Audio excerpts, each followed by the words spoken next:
Fellow Falcoholics, what is up? Welcome back to the Falcoholic Live. It's episode 279. I'm Kevin Knight at Falcoholic Kevin, joined by two guests eventually, but for right now, we've got Jeanna Kelley at Jeanna Thomas on Twitter. Jeanna, it's been a minute since we've had you on. A lot has happened, but first, how we doing? Really well. The last time I was on, I'm sure you remember, it looked like I was dialing in from the shadow realm, and I've sorted out my lighting, so all good over here. Excellent, excellent. Yes, always good to be out of the shadow realm, as we often say on here. But speaking of the shadow realm and north of the wall, we do have right on time Dave Choate also joining us. Dave, we all know Dave is a wizard. He arrives precisely when he means to, right when the show goes live. Timing is impeccable. Dave, how are we doing today? Great. Glad to be here right on time. I thought I was late. Well, we did wait a few minutes, to be fair, but yeah, we appreciate you, Dave. Appreciate everyone for coming to hang out with us. We got a lot to get to tonight because I, of course, had my vacation week fall in free agency. It doesn't always happen. Every once in a while, it gets to be that weird week where it overlaps with free agency, and you guys have not had a lot of shows, so we got lots of shows coming your way this week, and we are going to get into this Falcons free agency. Very busy first week with the Falcons getting arguably the top free agent. NFL.com certainly believes that he was the top free agent in the NFL, and that is, of course, Kirk Cousins, and a bunch of wide receivers coming into the fray as well. So we're going to get to all that great stuff. Before we do, real quick, guys, I'm going to bring you a word from tonight's sponsor. It's betonline.ag, and guess what, guys? March Madness and the tournament is here, and BetOnline is your bracket headquarters for this season with the best bracket contest out there, as well as the odds, lines, and info on every game and every round right up until the national championship itself. You can access the most up-to-the-minute wagering information anytime from your desktop or your mobile devices, and even track your bracket real-time all the way through the tournament. So what are you guys waiting for? Head over there to BetOnline today to get in on all the action. Just remember, when you sign up, to use our promo code BELIEVE, that's BLEAV, for 50% welcome bonus on your first deposit. That's BLEAV for your 50% bonus on your first deposit. Guys, BetOnline, the game starts here. All right. So we have gotten to Kirk Cousins. I talked about it. I talked about it a lot on my solo show on Monday, so I'm definitely interested in getting you guys' perspectives on this signing because it's a big one. It was pretty much foretold. It really picked up, I think, after the Combine in particular, the sort of the buzz that the Falcons were going to be getting Kirk Cousins, and it came to fruition pretty much immediately, maybe a little too soon, depending on the NFL. I guess we'll see what they say about that, but Jeanna, you were here first, so I will give you the first crack at Kirk Cousins. So what do you think about the signing? I mean, it's obviously a big deal for Atlanta's fortunes over at least the next few years. It is. I think back to Super Bowl week when I was interviewing Matt Ryan, and I said something to the effect of Matt Ryan's not walking through that door this offseason. And he said, maybe he will. And I think that Kirk Cousins is about the closest that you can get. That's why he was the top free agent on the market. Yes, he's getting up there in age. But that's ridiculous for me to say. I think I'm, 12 years older than he is, but quarterback years, he's getting up there. And I completely understand the hesitation around the Achilles recovery. That's a hard injury to come back from. All of that said, he's still been playing at a very high level over the past few years. And I feel much more comfortable going into the season with a known quantity behind center, somebody who is a very experienced veteran, somebody who's been playing at a high level for a long time. Yeah, it definitely makes the most sense if the Falcons were looking for a proven quarterback that they wanted to win immediately with. And I think this does obviously move their timeline firmly into the win now window because we've got 2 affordable years of Cousins on this deal. And I'm sure we'll talk about the contract a little bit more as we get into it. But before we do, want to get your take too, Dave. I know it's been a long time since we've had good quarterback play. Do you think this could be the ticket finally to some competent quarterback play? I think it is, right? And I think that's what they were ultimately after is competence. And competence is not, sexy necessarily, although I guess it depends on what you're talking about. But I'm not going to call Kirk Cousins wink. sexy on the show. You But like that? Yeah. you know, yeah, but the level of play, like we know, we saw what Matt Ryan was doing toward the tail end of his career. The Falcons clearly think in this scheme with Cousins, fully recovered as we hope he is going to be, that they can get something a little bit north of that with a much better supporting cast than sort of, late career Julio and Russell Gage and so forth and Austin Hooper. So I Hayden Hurst, I guess, but to me, this is paying a premium for the next couple of years, and they're really not paying that much over the next couple of seasons to get a guy that they think can have a similar effect to somebody like Matthew Stafford with the Rams, and that's what we're talking about. We're talking about a similar scheme, a player who is not necessarily a one-to-one comparison, certainly more apples and oranges maybe, but good enough to play at that level with a great supporting cast, with a coaching staff that believes in themselves as much as this one does. You're paying basically to say, to hell with developing a third round pick. Let's not take a chance that quarterback is going to drag us down, even in a developmental year for a rookie. Let's get somebody who can play at a high level right now. And so, that's the bet.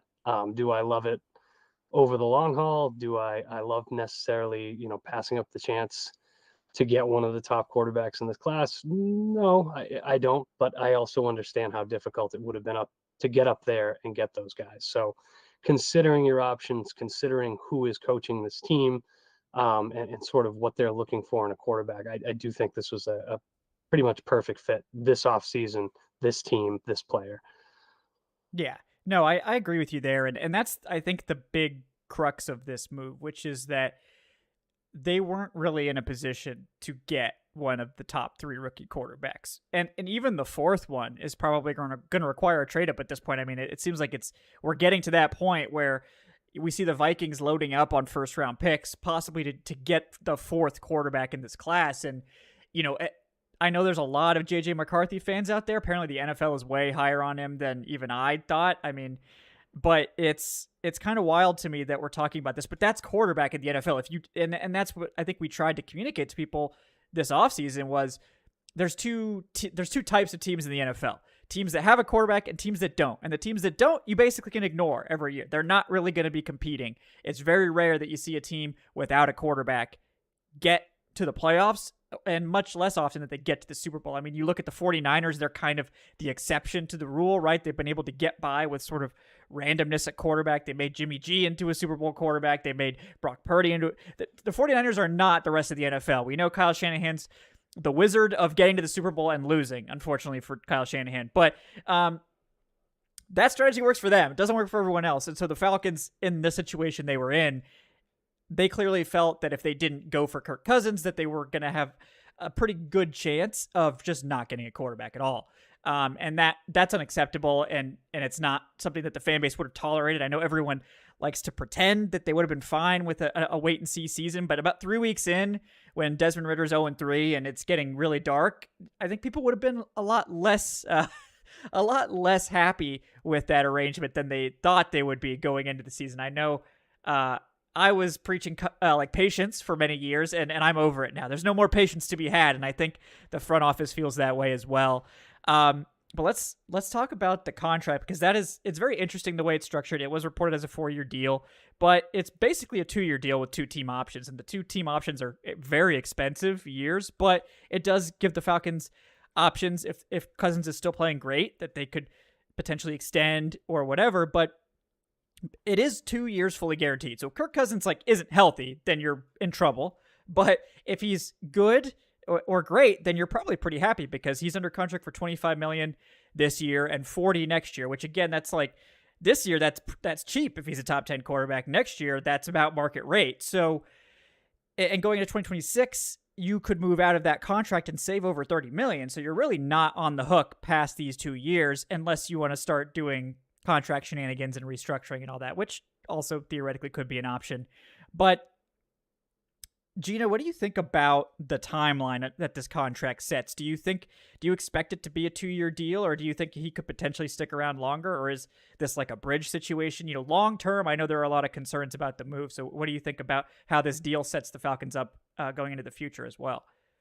I mean, I think that the Falcons put themselves in a really great position. There's no contract in the NFL that a team can't wriggle out of. They are written that way for a reason. So I really have no issue with the way that, with what they're paying him, the guaranteed money or anything. I mean, you have to be realistic about the market rate for a quarterback. And people have told me, well, it's going to correct. Well, it may be in the future, but it has not course corrected yet. So this is just what a decent quarterback costs. I mean, I would much rather the team spend that money than have to watch another second of a Falcons offense that makes me want to crawl into a hole every time they take the field.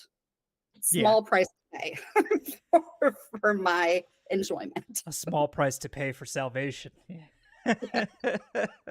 Yes, no, I agree. And I think it's very interesting the way they have it structured. And I do think that it does set them up for an interesting conversation to potentially be had about, do you draft a quarterback? Because they've traded Desmond Ridder, and I'm sure we're going to get to that as well. But let's keep going a little bit here. I do want to give a similar question to Dave, maybe with a little bit of a different spin. But, we've seen a lot of very fluffy and positive reporting about the Falcons that I'm not accustomed to, at least not in recent memory. And a lot of it has to do with Kirk Cousins. So, talking about the timeline, we've got Cousins for 2 years, pretty much ironclad. It could be more. The big question is this year. Is Cousins going to be ready for week 1? How much is that Achilles going to affect him?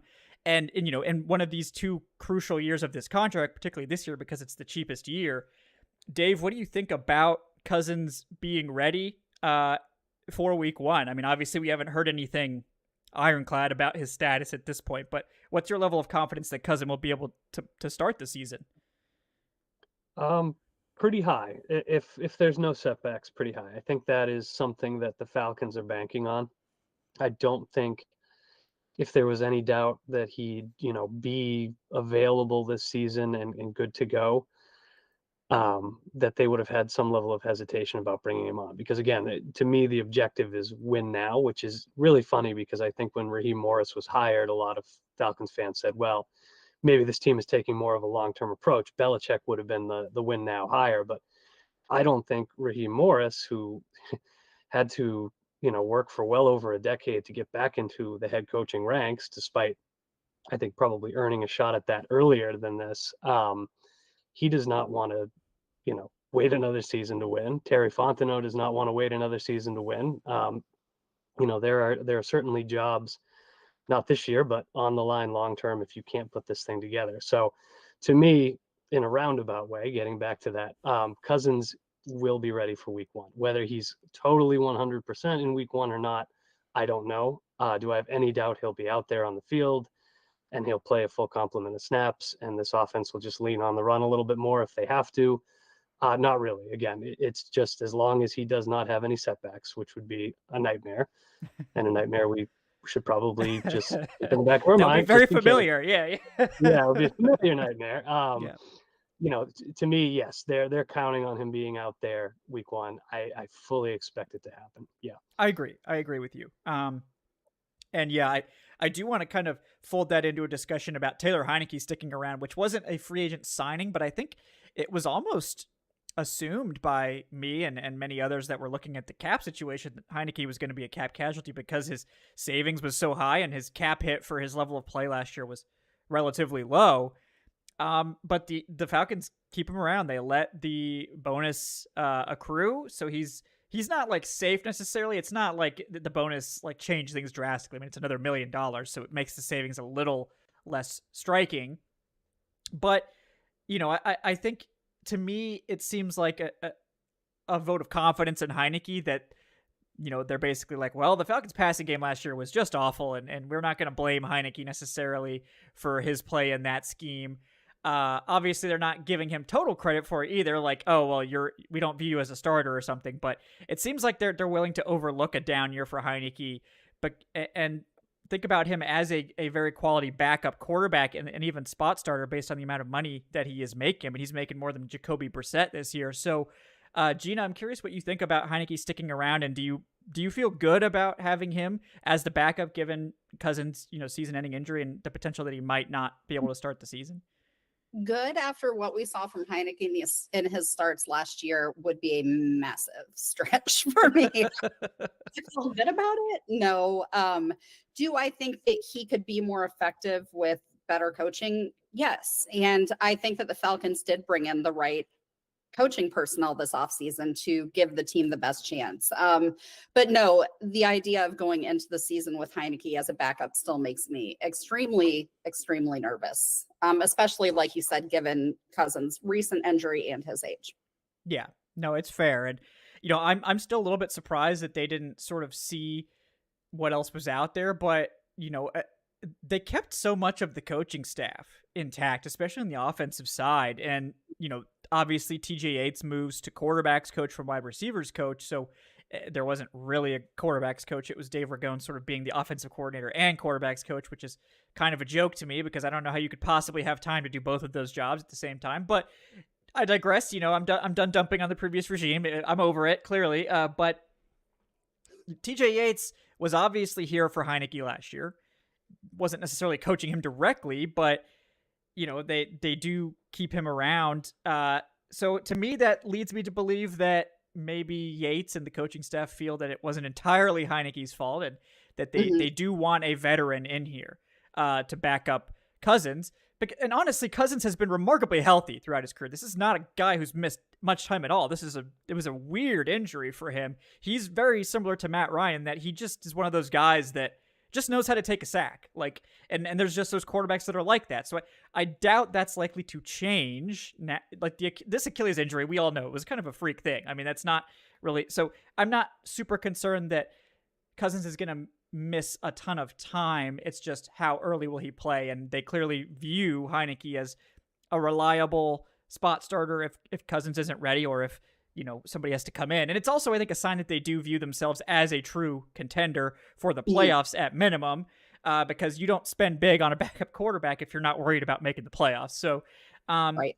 It'll be interesting to see. I also don't, with the team trading Ritter, which was maybe the other big surprise in terms of the moves, they have opened the door for a rookie quarterback too, whether that's someone relatively early in the draft or later.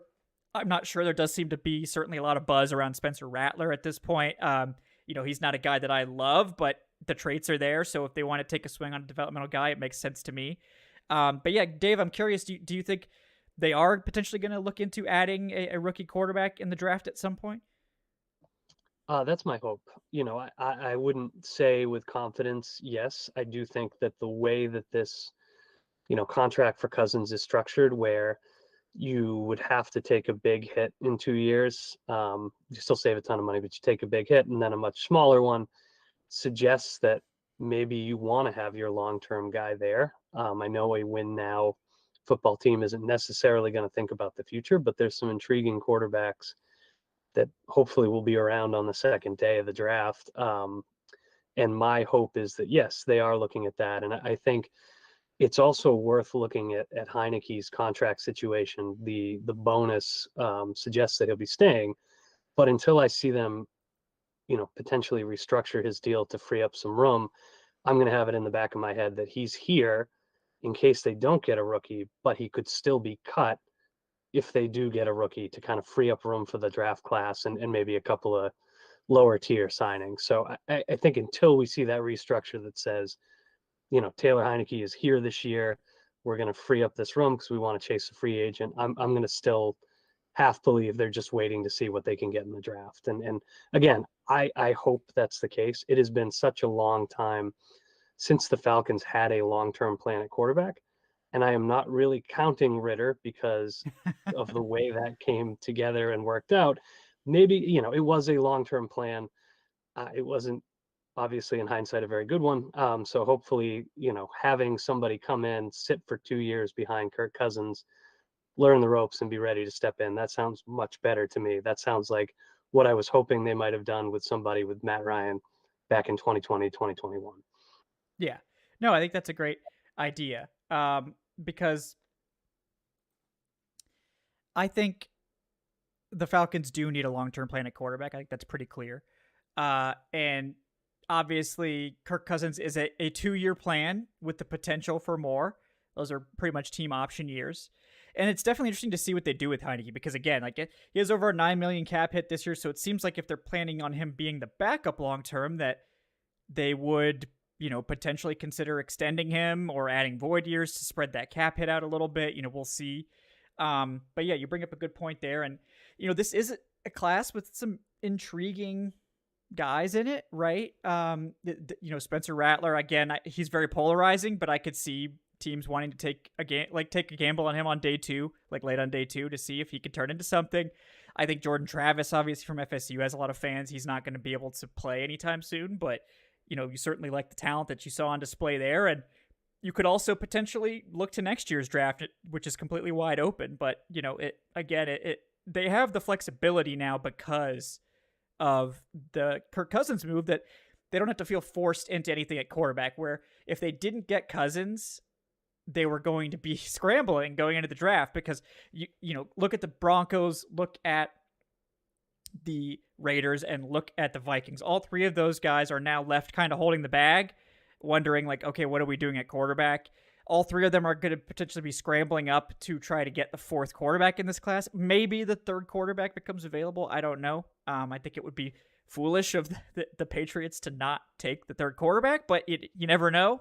Weird things happen, right? But it's definitely interesting, and I'm glad we're not in the sweepstakes of, well, we're going to pray that a trade materializes, or we're going to be starting a backup all year, because that's kind of the situation that you'd find yourself in, and I don't really want to play that game. But let's talk about the second biggest move, and that's bringing in Darnell Mooney, who I was always interested because I thought if they brought in Fields, Mooney would obviously be a logical candidate to join the team because of the experience there. But apparently Kirk Cousins wanted Darnell Mooney, so it all works out the same way. Obviously a speedy guy, but Jeanna, I'm curious what you think about the addition of Mooney. I know that basically the money seems to suggest that they view him as a wide receiver 2 level player.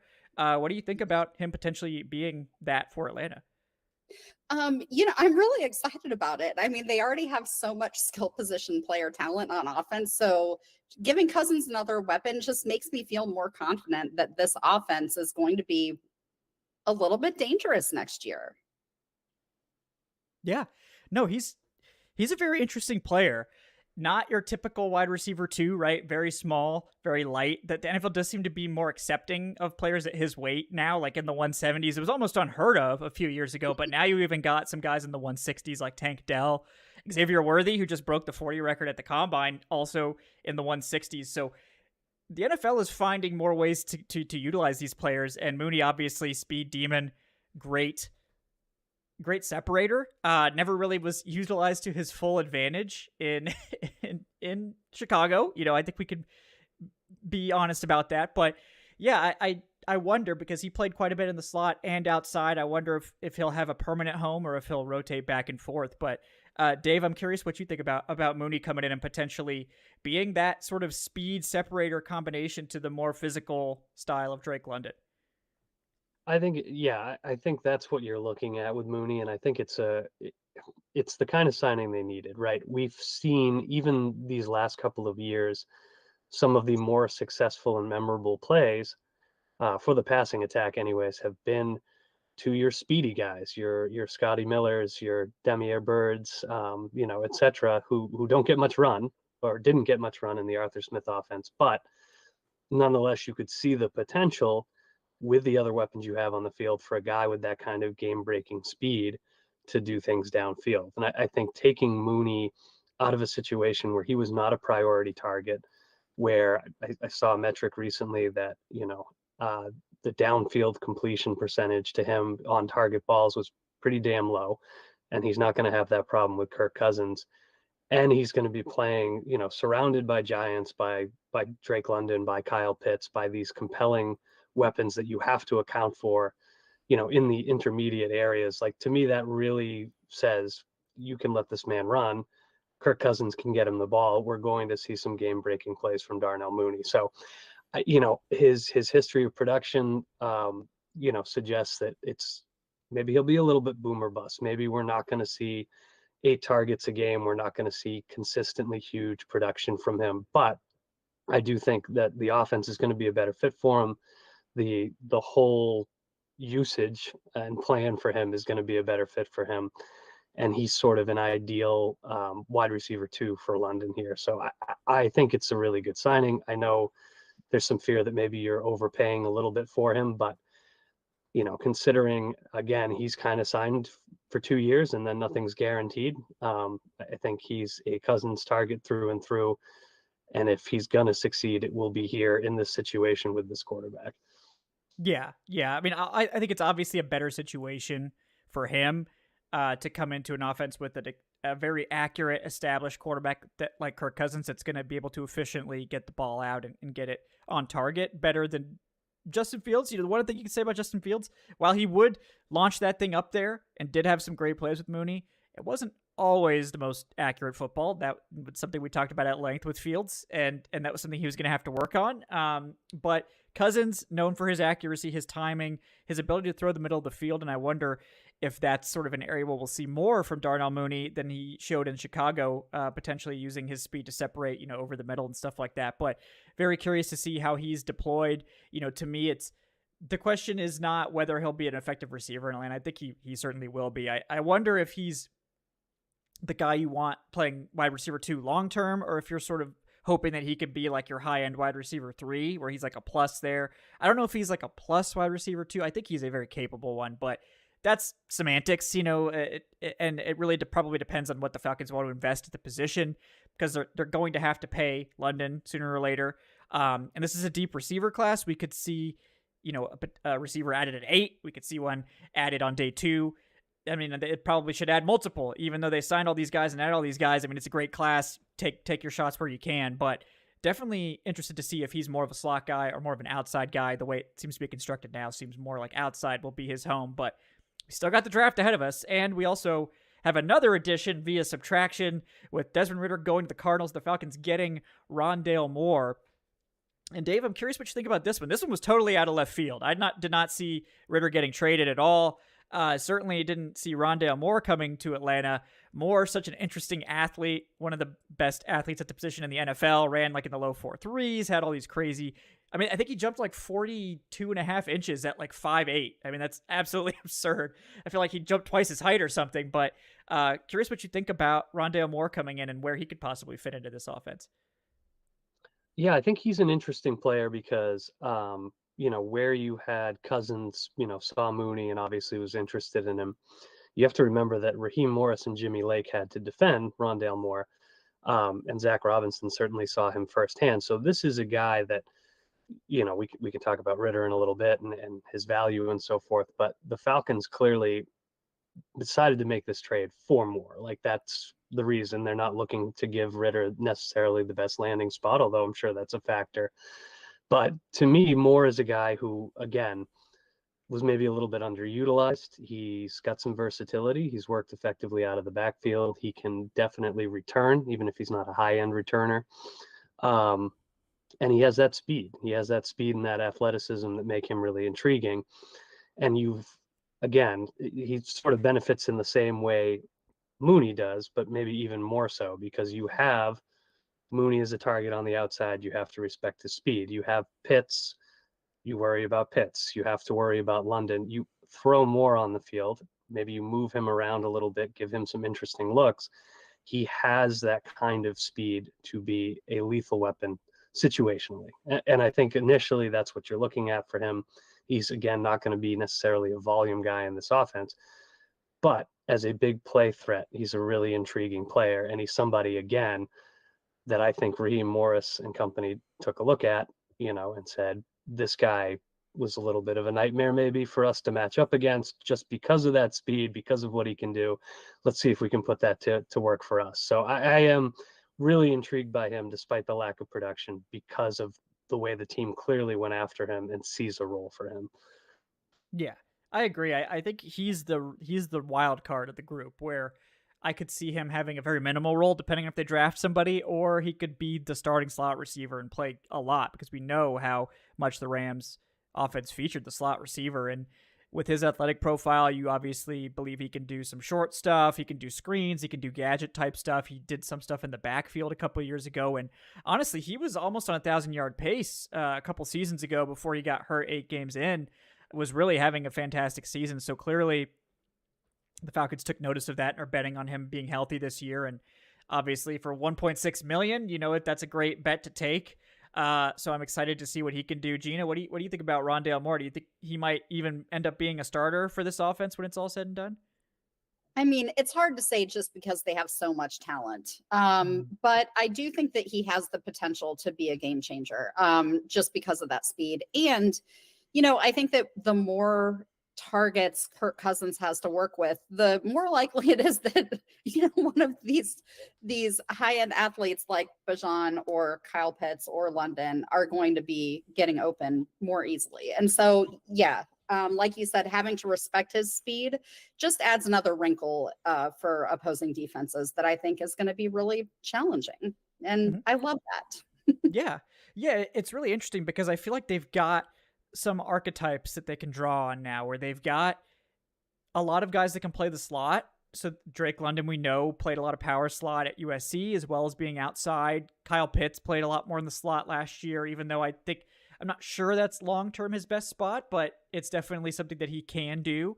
Rondale Moore obviously played almost his entire career in the slot. Darnell Mooney played about the same number of snaps in the slot as he did outside last year. So they have a lot of guys that can play the slot and play outside or play in line in Kyle Pitts' case, or in Rondale Moore's case, much like Bijan, he could go in the backfield and do some stuff like that. So they are assembling, I think, a diverse group of offensive weapons that can do a lot of the same things and can rotate. And I think that sounds good on paper. I hope it works better than the last positionless offense stuff that we got from the previous coaching staff. I said I was over it. I'm not, apparently, but it's going to be interesting to see. And I do want to address it real quick before we move on to the rest of the moves and then some of the remaining needs. But a lot of folks seem to think that the Falcons are done at receiver, that we're not going to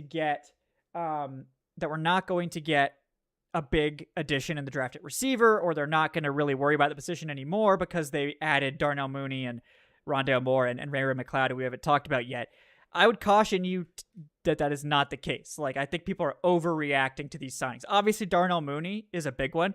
Darnell Mooney and Drake London are the only receivers under contract past this year, period. So these are short-term moves that could pan out, that the Falcons could elect to pay and keep around or whatever, but this is not solidified. I don't think the team is trusting that Rondale Moore is just going to become a reliable starter. I think they're hoping, obviously.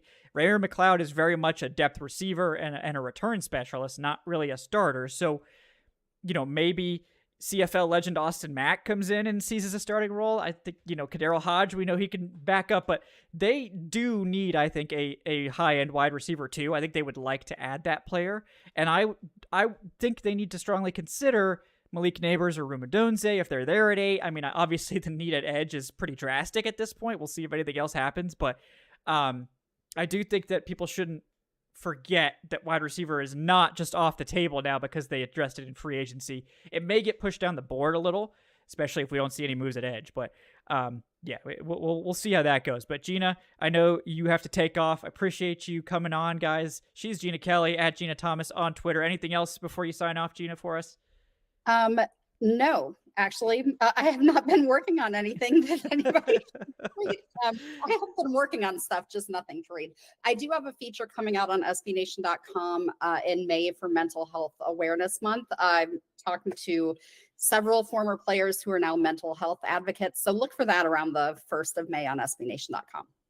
Yes, absolutely. Check it out, guys. And Jeanna, thanks again for your time tonight. Have a great night. Thank you. All right, Dave, it's just you and me now. And we're in the Thunderdome here on the Falcoholic Live. But yeah, curious what you think about, the wide receiver now, because we added a lot of guys. We added in Ray McLeod as well, who I think is more like Avery Williams insurance than anything. Case Williams is still recovering from his injury. But what do you think about this receiving core? I mean, do you feel good about it? Do you feel like they still do need to add in the draft? What are your sort of thoughts on the state of this group now?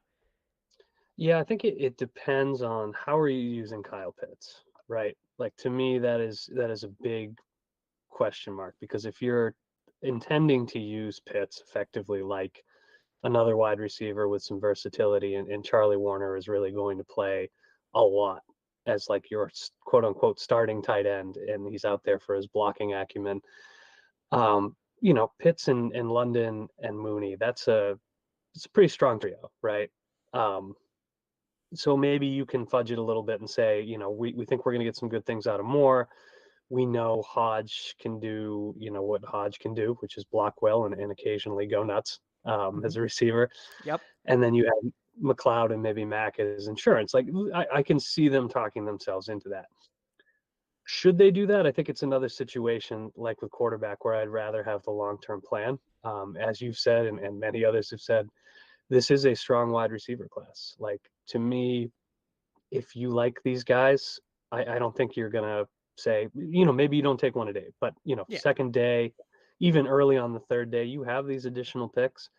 If you can get a receiver that you think is a high-end guy, I think you draft him and you figure the rest out later. So to me, they shouldn't overlook the opportunity to add to this group, because all it takes, as we've seen many, many times, is one injury or one guy disappointing and you're digging deep again. So, it does depend somewhat on how you're intending to use Pitts and Warner. It's not going to be a lot of two tight end sets. I don't think we're going to see that. That was an Arthur Smith special. It has gone away. So, maybe they'll skate by, but I would tend to believe that they're going to draft another receiver and that they should draft another receiver. Yeah, I think so too. And, I think you're absolutely right that we could see Pitts move to more of like a receiver-like role, whether that's in the slot or outside or occasionally lined up in line or what have you. But if you do that, the need is not as big as it might appear. But again, looking at the long-term outlook of this receiving core, it's pretty much all one-year deals other than Drake London and Darnell Mooney now. Darnell Mooney does obviously give them another piece, but you're going to have to pay London about the same time that Mooney's contract becomes untenably expensive. And what that means to me is that you want someone on a rookie contract in here to be your wide receiver too. You can't really afford to have two or three. You can have two expensive receivers. You can't have three. So I think this would be the time, I think, to go after that good high upside guy on day two. They've got 2/3, they've got that second. I think you could just sort of wait and see what happens. If one of those first round caliber guys falls to 43, maybe you do take a swing there. Maybe if Ladd McConkey falls, obviously you'd think they would love him, in that slot role and stuff like that. But if the value's not great, pivot and go with one of the third round picks where there's going to be a number of good receivers available still. And I think it would be foolish not to get somebody in this class, whether that's at 8. And again, I know people are like, oh, the need at edge is great. The need at edge has been great for as long as I can remember, and they haven't really drafted it in the first round. I don't think Fontenot drafting best player available was really Arthur Smith. I mean, maybe the exact players they chose had a lot to do with Arthur Smith, but I think this is still a best player available type of team. Whether you like it or not, I think that's kind of who they are. And I think that there's a decent chance that both Odunze and Malik Neighbors are better or higher on their board than the edge rushers. And I wouldn't be shocked if they go that route. But if you're talking about needs, I think it's pretty clear that edge is the biggest need. And we'll definitely talk about that in a second as well. But I do want to read a question from DJ Stud 1987. Love the name with the $5. Thank you, DJ. He said, for the run game to take the next step, hitting the deep ball is very important. Something that I think Russell Wilson is still great at. Considering Kirk Cousins' playoff record, I feel we had a better chance of making a run in the next 2 years with Russ. Not sure why they didn't go after the cheaper, lower risk option. Russ versus Kirk is definitely a debate. And Russ is, again, a unique situation because he is so cheap for the team acquiring him this year. And again, you guys know I scout quarterbacks off vibes. Like, I'm not a quarterback expert. I know what I'm looking at, but I'm not really a quarterback scout. I can't tell you exactly the footwork or the mechanics or whatever, but going off of the guys that I trust, talking to guys like Derek Klassen and all that, Russell Wilson's advanced stats and a lot of the markers you look at for quarterback play, they were very low last year. That he's clearly on a decline in his career. He's not a bad quarterback, but I think Russell Wilson is like a passable starter at this point. And I do feel that, and I hate quarterback wins, Matt Stafford was a playoff choker until he won the Super Bowl. Now, I know you might say, like, oh, don't compare Kirk Cousins to Matt Stafford. Matt Stafford's a lot closer to Kirk Cousins right now than Russell Wilson is to Matt Stafford. So, again, we're not trying to generalize here, but I don't think Russ is moving the needle for you. I think he's a very good, like, 1 year stopgap, but that's the other side of the coin, is that with Russ, you're getting him for 1 year, and then you're going to have to make a decision on whether you give him a big extension or he doesn't work out or what have you. So to me, I think that the best chance to win was definitely Kirk Cousins. I think Russell Wilson was going to be better than what the Falcons had last year, but how much better, I don't know. But I mean, you could make an argument that they could have spent that money maybe a little bit differently and brought in some different pieces, and maybe that would make a difference. But to me, I think Kirk Cousins gets a lot of hate. And I've, perpetuated it like, oh, primetime Cousins, he's not very good, whatever. But I think people made up their minds on Cousins like a few years back and have kind of not really believed that he's like continued to get better every year, and are also blaming the Vikings problems all on him. The Vikings 2 years ago, when they won 13 games, was entirely Kirk Cousins and the offense. The defense was absolutely awful. And yeah, they went one and done in the playoffs, but they had one of the worst defenses in the NFL that year. I mean, we've seen this story with the Falcons many times, and Matt Ryan's not a bum, I guarantee you that. So, yeah, I think, to me, I think Kirk Cousins is the best path to winning this year that was available to the Falcons. So that's why they went for it. It's obviously more risky and more cap intensive, but I think that's why they did it. But I'm curious what you think about that debate between someone like Russ and Kirk Cousins, Dave. Yeah, I think, I had Russell Wilson penciled in for Arthur Smith if he was staying, which at one point I assumed was going to be the case. Just because he's a chaos creator, right? Like what Russ excels at, and this is fading a little bit, but has always been, the play starts to break down, things are taking a little too long, and he is going to find a way to punish you for that. And he's been a wizard at that for a long time.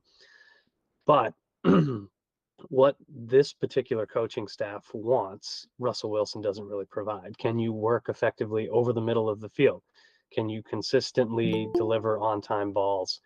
Can you avoid running into a sack when the play starts to break down, which is something that Wilson, has started to get away from. So to me, if it was a 1-to-1, if you were looking at two quarterbacks who are very similar in their skills and where they're at in their careers and everything, and you could save that much money, of course you would want to save that much money. Take Russell Wilson, spend that money elsewhere. But we're not talking about the same guys. We're not talking about the same coaching staffs. Like Arthur Smith, I'm sure, is thrilled to have him in Pittsburgh to run Arthur Smith's offense. Zach Robinson was not going to be interested in having him run Zach Robinson's offense here in Atlanta. It's just, to me, it's an apples and oranges type of thing. And that's not a knock on Russ. I wrote an article toward the end of the year, again, when I thought Arthur Smith was still going to be here, saying we shouldn't dismiss that possibility because of the kinds of things that he still does well. He's still really dangerous in the red zone. He can still make plays out of structure. He's still a player who doesn't turn the ball over a whole lot, which is something that Cousins doesn't do a ton of either, but he tends to do it at the worst possible time. We'll see. But to me, the Falcons paid up for this because, not just because they thought Cousins was the best quarterback on the market, but because he was a really good fit for what Zach Robinson wants in a quarterback. And he basically came out and told us what that was. And a large part of that is get the ball out on time, have it be accurate. And that's what this offense is going to be predicated on. So that's why they had to get Kirk Cousins. Yeah. And I agree with all of that. I think, again, you look at what happened too, like, if the Denver Broncos thought Russell Wilson was a good quarterback, they wouldn't have taken one of the biggest dead cap hits in NFL history to get him off the team. So, I mean, obviously he's not worth his contract, but still, like, I think everyone should remember that the Broncos were desperate to get away from Russell Wilson, which I don't know that that's entirely fair to Russell Wilson. We all know Sean Payton's kind of a weird guy, but don't forget that. But Jordan Watkins joining us. I know Jordan had a break in his schedule, so he's hopping in. Jordan, how we doing? I'm back from the dead. Did you miss I me? lived. Yeah. No, things are going good. I'm glad I got to hop on here for a little bit. What's up, everybody in the chat? It's been a while since I've been in here and talked to all of y'all. So I hope everyone's good. No, I'm happy because it sounds like we're talking about Kirk and Russ. And look, I've been on record of if you were asking me which of the two I wanted in the first place, I would have picked Russ because one, he was going to be cheaper, right? Because Denver's got to pay so much of his money, but then also, it was just more so the injury thing with Kirk. It never was Kirk's ability by its own, right? It was just all right, 36 off an Achilles. Let's see how this goes. But if you look at his ability again, think about when he got hurt last year, the level that he was playing at, right? And that's something we haven't seen, especially the last 2 years in Atlanta, to say the least. So it was just, I mean, off that alone, that was really good. Plus, I think that you think of the throws that Kirk can make, he likes to make, and then they complemented that well with some of the receivers they've already brought in, right? Like Kirk will love to air the ball out. You bring in Darnell Mooney, who I believe I saw the stat, it was like 40% of the balls that were deep balls and last year were off target. Who was his quarterback again? But it's just one of those things where they already, you see how they are catering this to what works with Kirk, and so I'm excited to see what this offense looks like next year. Yeah, and I think again, you look at who they brought in at offensive coordinator and Zach Robinson, and I think that's a big part of the equation too, because if you're going to go for this win now window, which we believe that they are at this point, getting Kirk in an offense that he was going to be able to hit the ground running in, especially if he has a limited training camp coming off the injury, was going to be key to the Falcons competing this year and competing immediately. And it's basically the same exact offense. Now, there's going to be some tweaks, I'm sure, but Kevin O'Connell's offense, Sean McVay's offense, basically, other than some minor things, and I'm sure we'll see some of those as well, very similar. The terminology is going to be similar. The route combinations are going to be similar. Cousins is going to be immediately comfortable here. He's not going to need a huge ramp-up time or anything like that. So with that in mind, it made a lot more sense to go the Cousins route. But I agree with you. The big question is Cousins going to be healthy? And we just don't know at this stage. But you have to think the Falcons are pretty confident if they're giving him that money, 2 years fully guaranteed. So we'll just hope the Falcons are right. That's all we can do at this point. The contract's been signed. The T's have been crossed and the I's have been dotted and all that. So we're just gonna have to hope for the best there. But Jordan, I know you didn't get in on the early part of this conversation, so just curious what you think about the wide receiver additions along with Kirk Cousins. How do you feel about this offense? No, like I said, I'm excited about it. You look at, again, this is an offensive line group that I think is one of the best in the league, right? So boom, check that off. You think about where we were going into free agency in the wide receiver room. And, again, I'm adding Kyle Pitts into that because especially with Zach Robinson runs a lot of 11 personnel.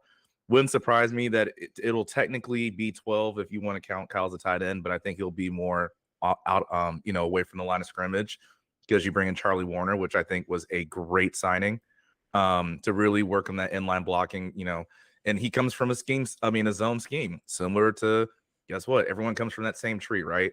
So I thought that was a really good signing. And then, of course, the way that you bring in Darnell Mooney, and it makes sense because he has relationships in that building already with Ryan Pace, who drafted him in Chicago.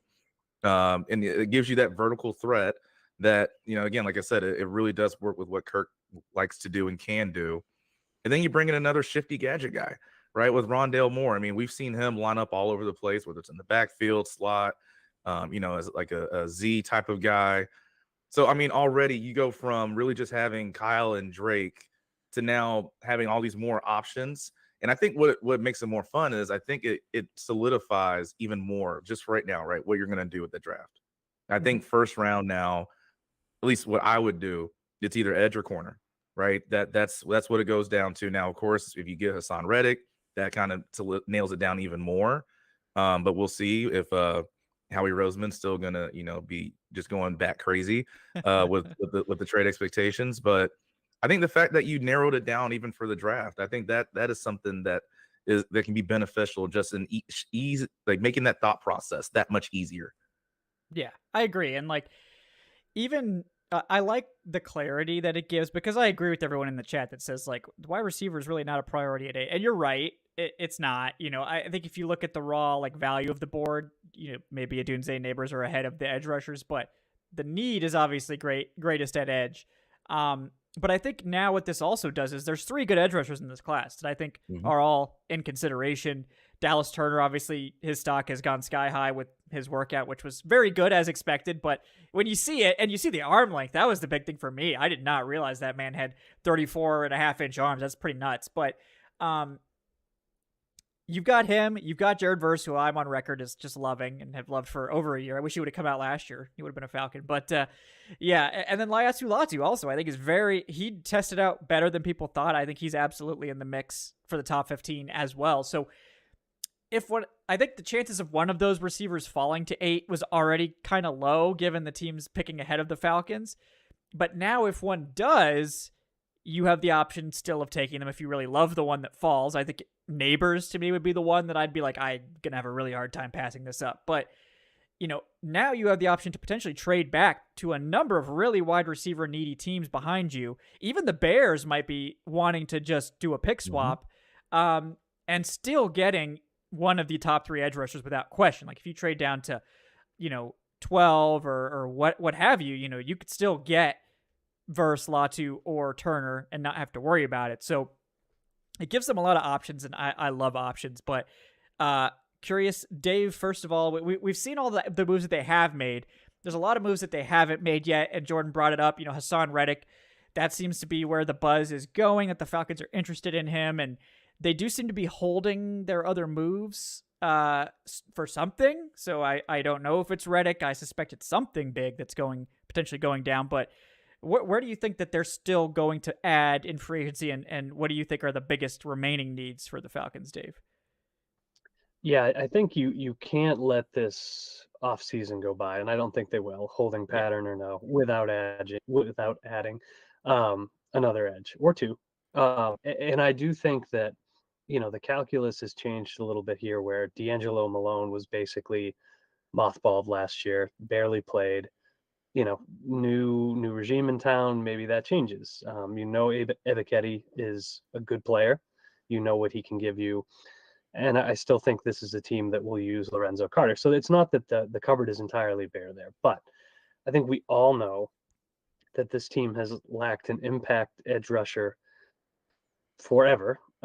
You've had 1 or 2 good years from Tack McKinley. You've had, an Adrian Claiborne went nuts here. Dick Beasley went nuts here, but it really has been since John Abraham that you've had a guy that consistently was an impact player. And you have a chance, to Jordan's point, to add one of those guys, here in the first round. So I think that absolutely happens. But even if they're planning to draft a guy at 8, I think the Reddick buzz is probably legitimate. We know they've been in on these guys. We know that they tried to get Hunter. We know they tried to trade for Sweat. So I think they know how acute the need is. So even if they aren't really interested in Reddick and this is something else, or they strike out on him, you got to go get that. So yeah, I expect that to happen. Even if it's just Bud Dupree again. I like Bud Dupree. Bud Dupree did well last year. He was fine. Yeah, he was fine. And fine is a lot better than we've gotten at other times. It could be worse. It could be worse. And I think, the other need is, to me, I would not prioritize corner maybe the way that others would. I am a huge Clark Phillips fan. I think Clark Phillips and D. Alford give you a really good 2-3 option. I know some people might disagree with that, but I think this regime is going to be inclined to give these young, promising players, the opportunity to seize these jobs. So I don't think you can go without adding to corner at all, adding competition potentially, but I view getting that safety as a big need. This is a flooded safety market. I know that, nobody's come out and set what the contract is going to be kind of across the board because there are so many guys out there and they're waiting on that. But to me, as much as I like DeMarco Helms, as much as I still think Richie Grant with a new coaching staff can be a better player and a more useful player for this team, and I think he can be, the opportunity to get a high-end starter and turn that into a huge strength for your team and really kind of have Helms and Grant as, mix and match situational third safeties.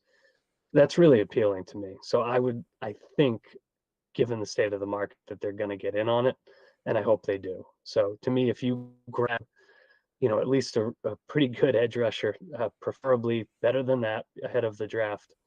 You add some competition at corner and you add a starter at safety. You've done what you need to do, besides filling in the edges, which you always have to do. Yeah.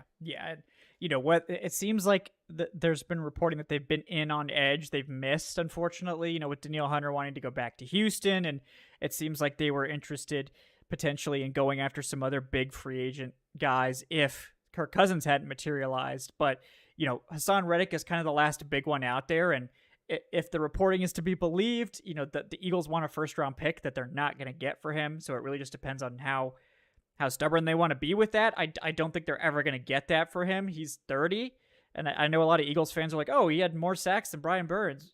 He's 5 years older than Brian Burns. I'm like, maybe that doesn't matter so much for a team in a win now window, but like it matters to GMs. This is not going to be a franchise cornerstone guy. This is a a few year rental type of player. He's not going to fetch a first. So, the Eagles may try to slow play that, but they're going to find this because the suitors are going to dry up for that move because the draft's going to happen and people are going to spend their money and they have to not only trade for him, they have to take on a lot of money. I think it's like $16 million this year and then extend him at this $25 million a year number he wants. So they're going to have to, make a deal sooner or later if they want to move him, or maybe they don't want to move him. But they're not going to be able to sit around forever, and it really just depends on how patient the Falcons want to be because, again, like you said, they don't want to sit back and wait for everyone to be gone because if they don't get Hassan Reddick, they're going to want to go get some other guys instead. Maybe that's Calais Campbell or, Yannick Ngakoue is still out there, and he definitely is a better fit for this defense than he would have been for the previous one. Carl Lawson, he's coming off injury, but intriguing. There's other guys out there that they could potentially look into, so we'll have to see what happens there. But yeah, Jordan, I'm curious now that you've seen the first wave of moves, where do you think they're going to target next in terms of free agency in the draft? Yeah, I think that there's about 4 places I know for sure in the draft I think they're going to go. And I'm not saying, again, like I said, I think it's going to be one of those defensive positions in the first round. Then day 2, maybe that's where you go another receiver, right? That's where you kind of start looking there. I don't think, at least I don't remember if this is like a deep tackle draft, because I know eventually we got to start talking about who's going to be there for, Jake. Like, how long is he going to still be, an above average left tackle in this league, right? And of course, there's a whole Caleb McGarry situation. However you want to look at it. One thing too is I know you're talking about safety in the in free agency. One place I'd look to, depending on where, and I'd had to look at the mocks again. But one guy I love, and of course I watched him out here, is Cole Bishop at Utah.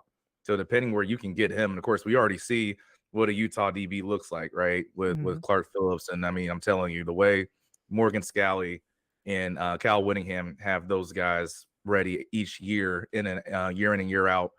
Plus, he was more athletic, right, at the combine than what I expected him to be. Like, I did not expect him to be like that.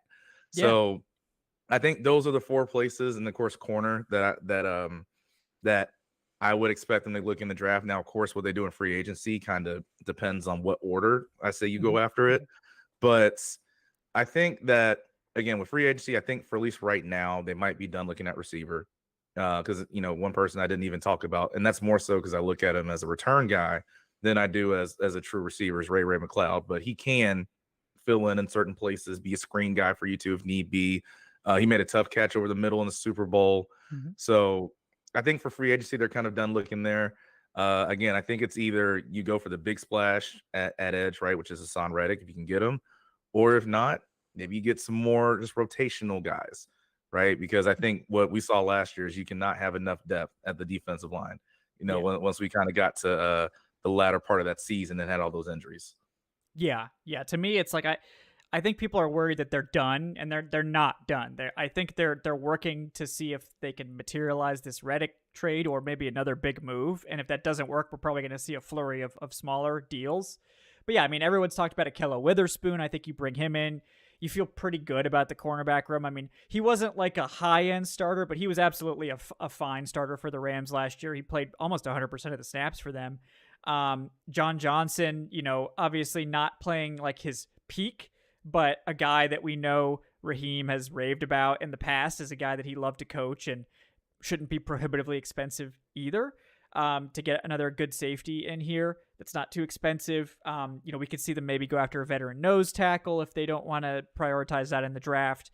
That won't be crazy expensive either. So they're gonna work on some of these moves. I don't think we're gonna go into the draft with all of these holes still here, but I do agree with you that they're probably done at receiver unless someone breaks free or something happens where they're like, oh yeah, we'll take this guy in. But I'm definitely curious to see what the move is going to be, because I think if they are able to get Hassan, like if you do get like Hassan Reddick and Jared Verse, or like Hassan and Dallas Turner or Latu in here, that's like a totally new and like much more dangerous defensive line, because you add those two guys to the interior that they're assembling, and this is like all of a sudden like, oh, this is scary now. Like this was scary bad to scary good overnight. So I would be very excited about that. I hope they could still pull it off, but we got a long way to go. We'll see if the Eagles want to come down from that price, but if not, the Falcons aren't going to pay it, so maybe someone will. But that's one thing that Fontenot, to his credit, I think has done, is he is not overpaid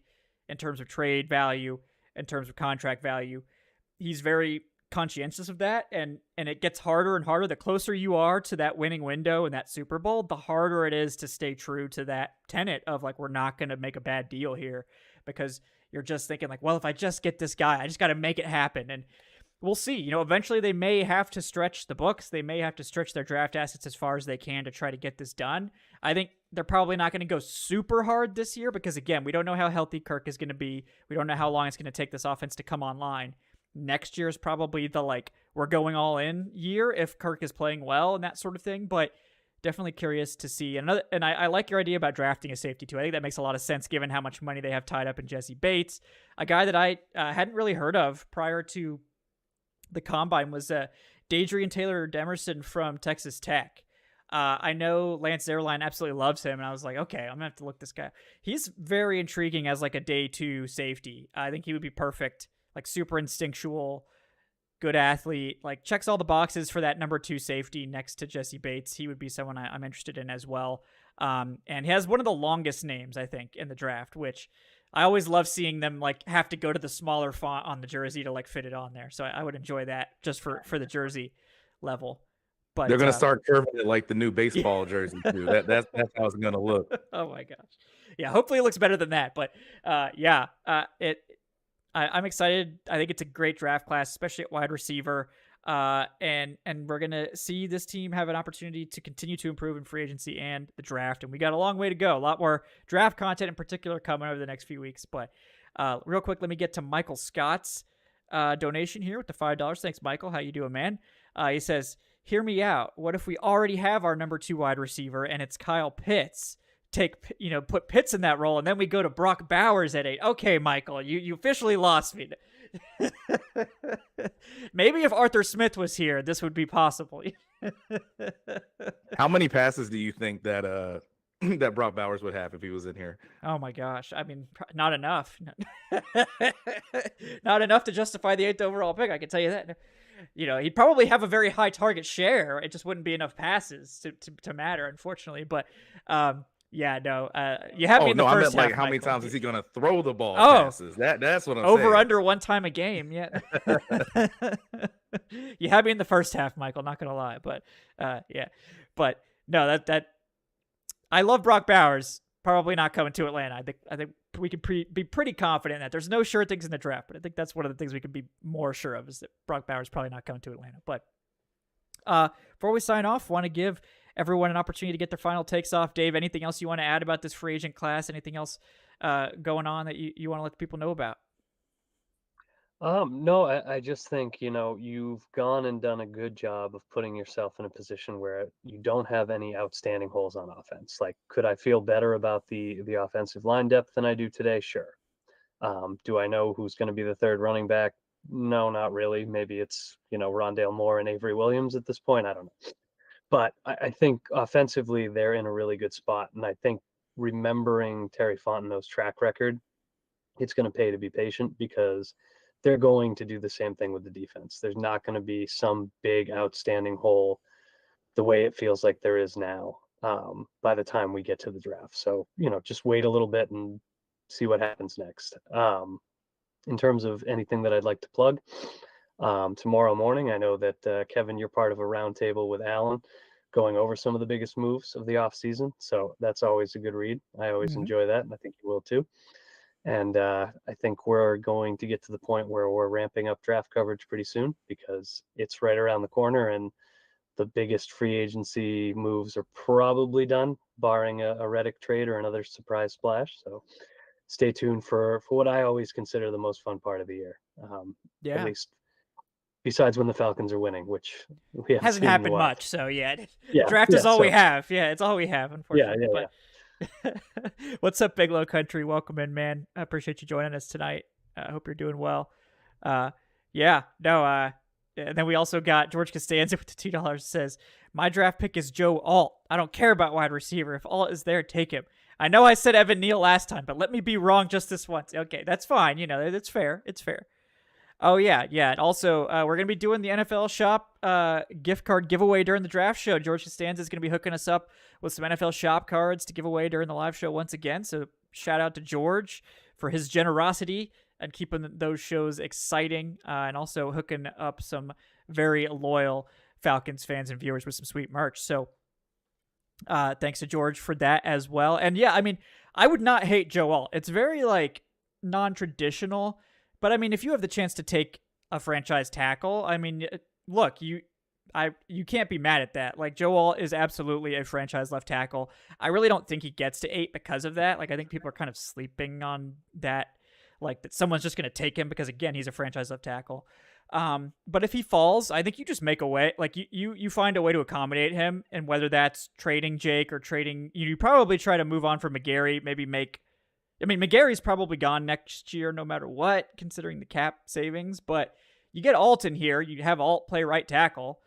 McGarry is your swing tackle. You make it work. You have that good depth. It's obviously not ideal, but Jake is not that old. I don't know where people get this idea that Jake is an old man.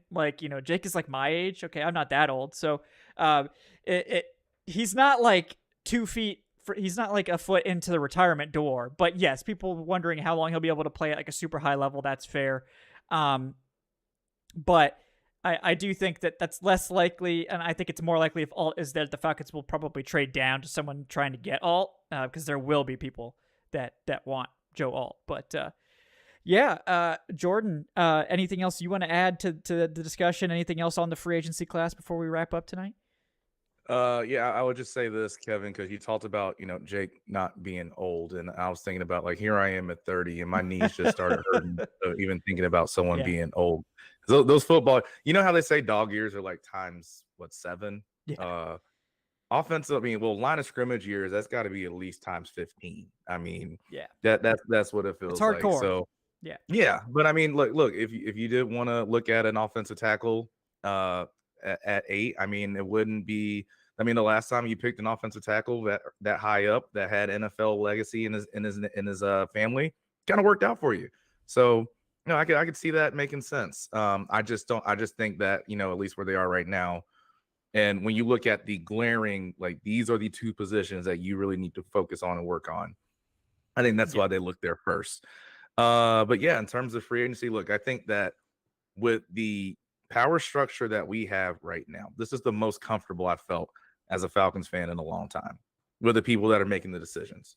Even when they swing and miss on guys, it feels like they have a strategy and a plan. Okay, this person didn't work. Now let's go here. This person didn't work. Now let's go here. And even if you don't get the guys, well, here's the offer that they made, right? Saw that with Montez Sweat during the season last year. They made an offer to Daniil Hunter, and you lose out to his hometown, no income tax, it's hard to beat, So it just feels like between what Terry wants to do, Raheem's doing, and just everybody right now, it's the most comfortable and confident I've felt in a decision-making process overall than I have in years. Yeah.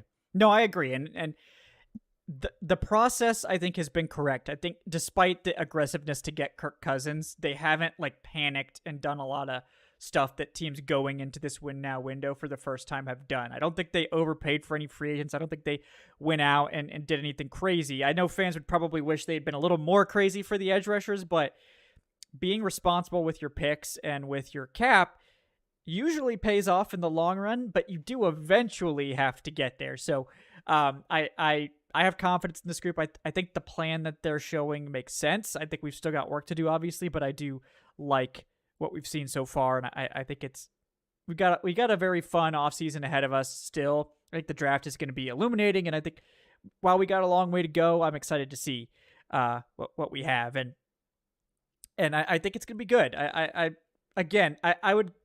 would encourage you to try to relax and not believe that the Falcons are just done because, the first wave of free agency is over. Terry has always been a guy that's been active through the draft, through June, through May, signing guys, looking for cuts. Like, they're going to be turning over stones, and I guarantee you they're talking to tons of guys. They're constantly talking to tons of free agents. It's not like they're just sitting there huddled around the computer waiting for the Eagles to text them back, like about Hassan Reddick. Like, they're not doing that.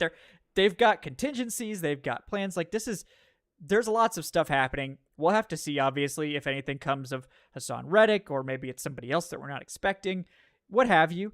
But they're not done, and we got a long way to go. So don't look at the roster as a completely finished product at this time, and try to instead look at, like, okay, why are they not making big moves? Why are they holding on to all their money? Because, again, I haven't mentioned it yet, but, like, they have not even begun to create cap space.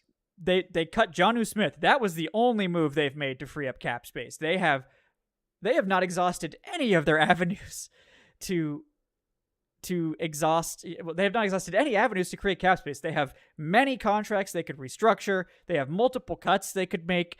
They could get 30, 40, probably even 50 million without too much trouble. Now, again, you're not creating money out of thin air. You're either moving on from players or you're pushing money forward, but, like, the option is there. They can do this. And going into this 2-year window with Cousins, you have to think they're going to be relatively aggressive. So they may decide to sort of hold the money and use it next year for this all-in year, or maybe they use it later this year when players they like come available. You can make trades after the draft is over. You can make trades during the season. So just try to stay patient, even though this is an exciting time. Don't think that they're just sitting on their hands and thinking they've done enough. Terry Fontenot doesn't strike me as a guy that ever feels like he's done enough. And I love the way they're always churning the roster during the season. They're always, like, signing guys to compete. They're always having guys in for visits. That's the kind of mindset they have now still. And this weird feeling I have, it's confidence in the team. And I had it last year, and that didn't work out super well, so that does make me a little uncomfortable. But we're just going to hope for the best. I'm choosing to be optimistic again. There's no question about it. I'm ready to be heard again. So thank you all for joining us. Appreciate Dave Choate at the Falcoholic himself and Jordan Watkins at Big75 making a return cameo appearance. We'll definitely be sure to hear from Jordan as often as we're able. Guys, thank you so much for tuning in with us tonight. Please like, subscribe if you haven't done so already. Leave us a 5-star review on your podcast platform of choice, of course. Check out the channel memberships. We're going to be running a live mock draft for our channel members and patrons. I think it's going to be next week. If not, it'll be the week after, but stay tuned there. I'll make an announcement probably on Friday's show or Monday's show about when that's going to be. It's going to be the first one. We will have non-exclusive live mock drafts too, but the first one is for the members. And yeah, we're going to be full on into draft season here. So get ready for that. Lots of fun stuff coming. Lots of scouting reports going to be coming on the Falcoholic. I'll be handling SB Nation's prospect rankings for edge and defensive tackle again this year. So looking forward to that, diving into that stuff as well. And looking forward maybe to the Falcons actually getting a couple of edge rushers this year also. That would be nice too if all of my scouting work could pay off this time. But guys, thank you so much for joining us. Appreciate Jordan and Dave once again for coming on. I'm Kevin Knight at Falcoholic Kevin. We will see you next time on the Falcoholic Live. Again, thanks to BetOnline for sponsoring tonight's episode. Thanks again, guys. We'll see you. I'll have a mock draft coming, non-live, but a new mock draft coming on Friday as well. So stay tuned for that. both on the site and here on the channel. Until then, guys, have a great night. We'll see you next time on the Falcoholic Live.